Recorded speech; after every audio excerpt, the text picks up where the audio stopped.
और अब एक खास बात, आरजे रमझाझर के दर्शकों से निवेदन है, ताबड़तोड़ बेबाक व बेझिझक खबर देखने व जानने के लिए आज ही चैनल को सब्सक्राइब करें। लाल कलर का बटन सब्सक्राइब बटन है, उसे दबाते ही बेल आइकन आ जाएगा, उसे क्लिक करके ऑल ऑप्शन सेलेक्ट कर दें, जिससे सबसे पहले हमारे द्वारा डाले गए वीडियो आपके पास पहुंचेंगे और आप निर्बाध तरीके से इस चैनल के माध्यम से सारे खबर सबसे पहले देख सकते हैं। नमस्कार,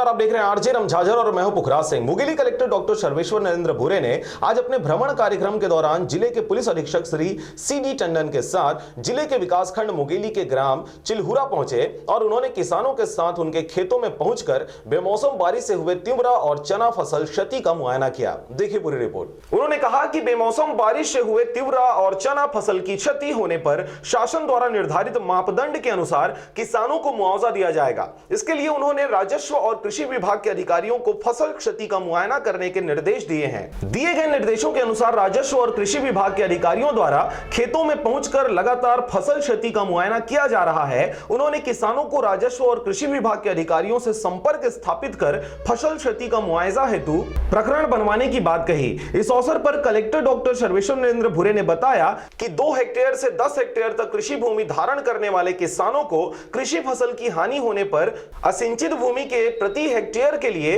6,800 रुपए और सिंचित भूमि के लिए 13,500 रुपए प्रति हेक्टेयर से मान से मुआवजा राशि दी जाएगी। इस अवसर पर उन्होंने राजस्व विभाग के अधिकारियों को आवश्यक दिशा निर्देश भी दिए। इसके पूर्व उन्होंने किसानों से 8वीं बातचीत भी की। इस अवसर पर मुंगेली तहसीलदार अमित गुप्ता भी मौजूद रहे। Bureau report, RJ रमझाझर।